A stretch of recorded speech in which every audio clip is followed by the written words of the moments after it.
Alô, Raíza. O casaquinho voltou. Oi, vocês estão bem? Oi, vocês estão bem? Já são 8, não? Falta 1 para 6 e 18.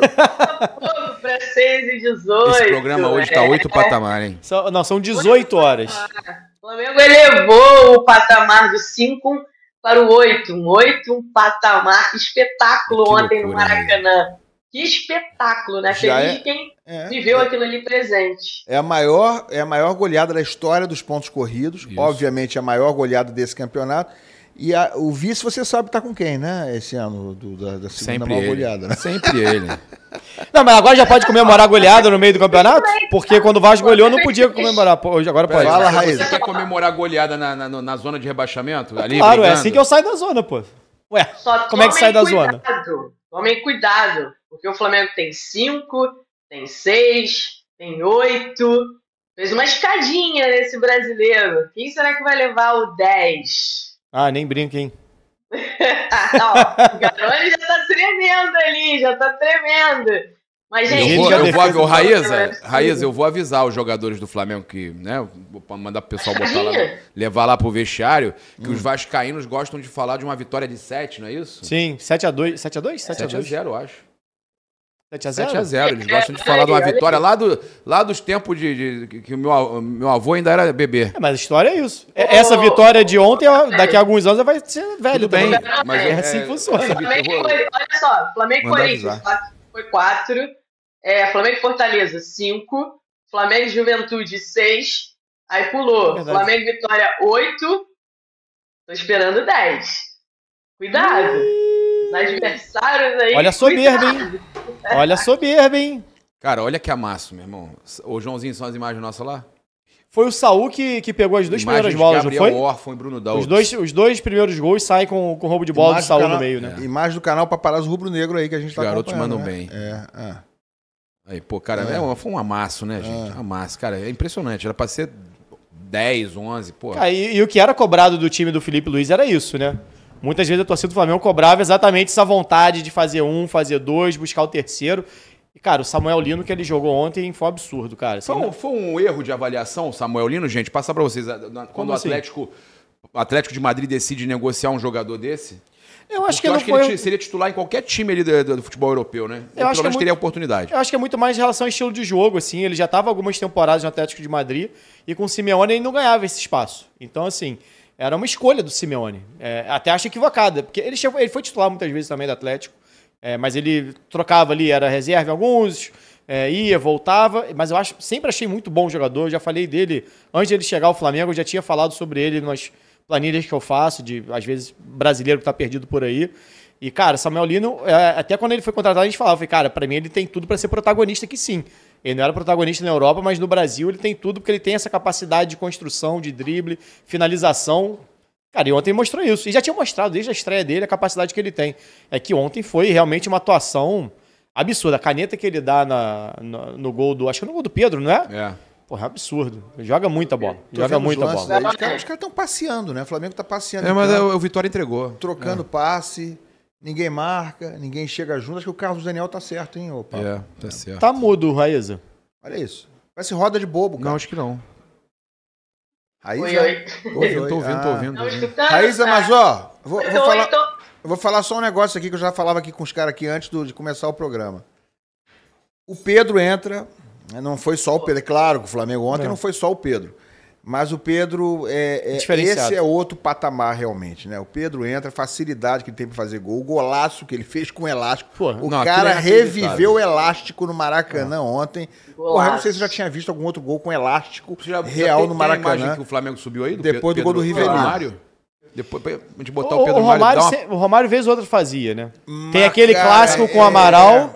que foi no Pacaembu, mas o Romário, vez ou outra, na época de Vasco, ele tentava muito, assim. Era elástico e cavadinho o tempo todo. Mas foi um não, gol. Mas que teve o gol mesmo, foi aquele em cima do Amaral contra o Corinthians. Não, mas no Vasco ele deve ter feito alguns, não em jogo grande, assim. Ele em fez, jogos menores. Até quando tava no Fluminense, ele chegou a fazer, não sei se fez o gol, não me lembro. Mas, Raíza, fala aí. Ontem até o Garoni pontuou a situação do Samuel Lino, né?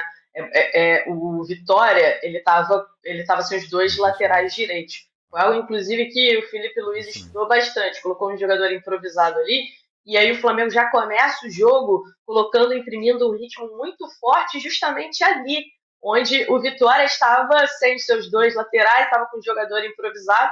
O Flamengo começou já jogando em cima desse jogador, o Braga, se não me engano, e foi para cima, já imprimindo um grande ritmo. E Lance, você citou a questão do Pedro, e a gente já falava aqui sobre o Pedro, né? A qualidade que ele tem, a finalização que ele tem, e aí mais perto da área, não tem jeito. Ele é o melhor finalizador do Flamengo, com sobras, se não o melhor do futebol brasileiro. Depois daquele jogo contra o Internacional, eu falei aqui no programa que o campo tinha trazido algumas coisas para o Felipe Luiz. E uma delas é justamente o Pedro mais próximo da área. Nesses últimos jogos, né, a gente viu ele mais próximo da área, ele vinha saindo muito da área, sendo mais um jogador de pivô do que um jogador que estava pisando na área para receber as bolas. E desde esse jogo contra o Internacional no Beira-Rio, pelo Brasileiro, né, ele jogou mais dentro da área e ele eleva demais o nível do ataque, eleva demais o nível do time, pela qualidade que ele tem, pela finalização que ele tem. A outra questão era o Saúl no meio-campo. Como volante, ele vendo o jogo de frente, funcionou muito bem ali como dupla com o Jorginho, porque ele já conhecia, jogaram juntos pelo Chelsea, por exemplo. Né? E acho que o Varela também na lateral direita, no lugar do Emerson Royal, que não chegou muito bem no Flamengo Royal, e o Varela já estava muito bem, então retornar com o Varela foi um grande acerto. E o que se falava do Flamengo era isso, um time que, pelo investimento que tem, pelas peças que tem, podia entregar mais, né? E nesses últimos 3 jogos, principalmente, a forma como o Flamengo jogou, equilibrado, jogando bem os 2 tempos, buscando gol, eu acho que trouxe para o torcedor uma confiança de que não importa o adversário, esse time está pronto, esse time está forte. Sentimento esse que não estava acontecendo. Existia uma certa desconfiança justamente pela falta de letalidade da equipe. Né? Tanto que o Flamengo ia decidir o jogo fora, falava, o Flamengo precisa fazer o resultado em casa, precisa fazer os gols em casa, mas esse time dos últimos 3 jogos se mostrou um time que voltou a trazer essa confiança para o torcedor, trouxe também esse equilíbrio de fazer uns 2 tempos bons e de estar sempre em busca do gol. Não está mais tocando a bola o tempo inteiro, voltando o tempo inteiro lá atrás. Ontem, por exemplo, o Flamengo fez 3 gols, 4 gols, poderia ter dado uma descansada, controlado mais o jogo, tirado o pé. Não, o Flamengo continuou imprimindo ritmo, continuou buscando gol, e a reação da torcida do Maracanã era incrível, né? Porque mostrava isso, estava em sintonia com o time. Quando o Flamengo faz o 4º, a torcida começa a pedir mais um, aí vem o 5º, 6º, 7º, 8º. Poderia ter sido até mais, tá? A gente teve bola na trave do Luiz Araújo, teve uma outra boa finalização do Pedro, que quase foi gol, teve um lance também do Samuel Lino, que também foi quase gol. Então, assim, foi um jogo de muito repertório do Flamengo e um jogo que mostrou mais uma vez também que o Pedro em campo, ele eleva o nível de letalidade do Flamengo, Elan. Olha, a gente, cara, percebe, eu tenho que falar sobre isso. Fernandinha, prepara o corte aí porque eu vou te falar. Eu tenho que falar sobre isso, quero ter a opinião de vocês. Eu acho que o Flamengo hoje, a gente está vendo as imagens, aqui acompanhando as imagens do jogo, então eu preciso falar sobre isso. O Flamengo hoje tem um elenco mais forte, vai conseguir conquistar o que conquistou em 2019 com Abel e depois Jorge Jesus, né, que acertou aquele time e tal, contratou também. Vai conseguir superar? Isso só o futuro vai dizer. Né? O Ilan quer ver a tabela do Flamengo, quer ver os próximos jogos, mas o que eu posso dizer é o seguinte, hoje o Flamengo tem um elenco, ainda mais com todos esses jogadores recuperados, faltando só o Pulgar voltar, e aí o Alexandre sentiu, ok, mas tem 3 laterais esquerdos. O Flamengo hoje tem 2 times, e 2 times fortes, onde você tem um Alan, que foi contratado por 50 milhões, que é terceiro reserva. Então você tem Alan, Everton Araújo, terceiros reservas. Aí tem Matheus Gonçalves, Lohan, etc., sendo negociados porque não vão ter oportunidade. Vina. O Vinha, terceiro ali, reserva também, entra, mas é impressionante, cara. Olha o time do Flamengo. Se você pegar esse meio-campo que está começando a entrosar, que a gente pode dizer o seguinte, jogariam em muitos times da Europa ainda em alto nível. Sim. O Jorginho estava jogando no Arsenal. O Saúl tem condição de jogar, o que ele está jogando, ele tem condição de jogar em dos principais times da Europa. O Samulino, por isso que eu perguntei pro Garoni ainda agora, se não foi um erro do Atlético de Madrid, ele acha que foi questão de opção ali do Simeone, mas o Samulino joga em qualquer time da Europa. Ele pode não ser titular, mas ele joga em qualquer time do futebol europeu. Até no PSG ele entra. E ele não estava encostado no Atlético de Madrid, não, tá? Ele era um jogador constantemente utilizado pelo Atlético de Madrid. Dá pra dizer que era um 12º jogador. Assim, não é aquele cara que estava lá fazendo 10 jogos na temporada, não. Era constantemente titular, fez gol no Real Madrid, então assim, tanto que foi uma compra com valor muito alto pelo Flamengo. Muito alto. Não foi um jogador que estava lá, bateu na Europa e estava voltando. Falou que ele vale o triplo. E novo, tá? E menino novo. Novo, 25 anos, e o Felipe falou, vale o triplo. Vale o triplo do que o Flamengo muito pagou. Bom jogador. É jogador assim de top, de qualquer time europeu contratar sem, cara, de olhos fechados. Aí o Flamengo traz o Carrascal, que a gente ainda não viu, ok. Mas pode ser já é o reserva direto do Arrascaeta. O Arrascaeta, que já está em grande fase, 11 gols, tem assistência bacana. A maior assistência da história do brasileiro, passou o Marcelinho Carioca. Passou não, igualou, pode passar, tá jogando ainda. Sim. E aí você tem, além disso, o Pedro numa fase espetacular. Meu amigo, que esse gol, não só o gol, o que ele fez em campo ontem, a forma que ele passa pelos jogadores, a forma que ele domina. Eu até brinquei, parece o Ibra brasileiro, o Joãozinho aqui também falou na placar, o Ibra brasileiro. Mas cheio de perna. Eu fiz a pergunta pro Felipe falando isso. Não, impressionante, cara. Impressionante. O Luiz Araújo, aí a gente tem que falar da ponta direita. Você tem o Plata e o Luiz Araújo. Você não sabe qual dos dois é melhor. Aí você tem no ataque o Pedro, se o Bruno Henrique entra, também decide.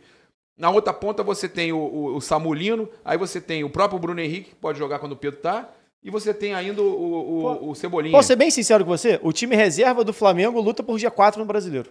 Luta. O Bruno Henrique, Gonzalo... Quem começou ontem como titular? O Luiz Araújo ou o Gonzalo Plata? O titular foi o Gonzalo Plata. Então, se você montar um time com Luiz Araújo, Bruno Henrique, Carrascal, Everton Cebolinha, hoje o Pulgar é reserva desse time. Pulgar, mas esse time, ele luta pelo menos por G4. Com a volta do Pulgar, aí você tem, olha só. Não acho que ele vai ser reserva, tá? Eu não acho que o Pulgar vai ser reserva. Não acho que o Pulgar vai de toda forma, reserva. se ele for titular, o Saúl é reserva. Eu acho que eles vão revezar. Eu acho que eles vão revezar. Eu acho que é a dupla de volantes do Felipe, e pela resposta que ele deu ontem também, em relação à pergunta que eu fiz a ele sobre o Saúl, eu acho que ele enxerga o duplo, Eric Pulgar e Jorginho, com o Saúl ali pela ponta direita, e aí, eventualmente, podendo ser utilizado como volante. Mas acho que quando o Pulgar voltar, ele fala toda a coletiva que ele está muito ansioso para o retorno do Pulgar, eu acho que o Pulgar joga. Eu acho que o Pulgar joga mais jogos, inclusive.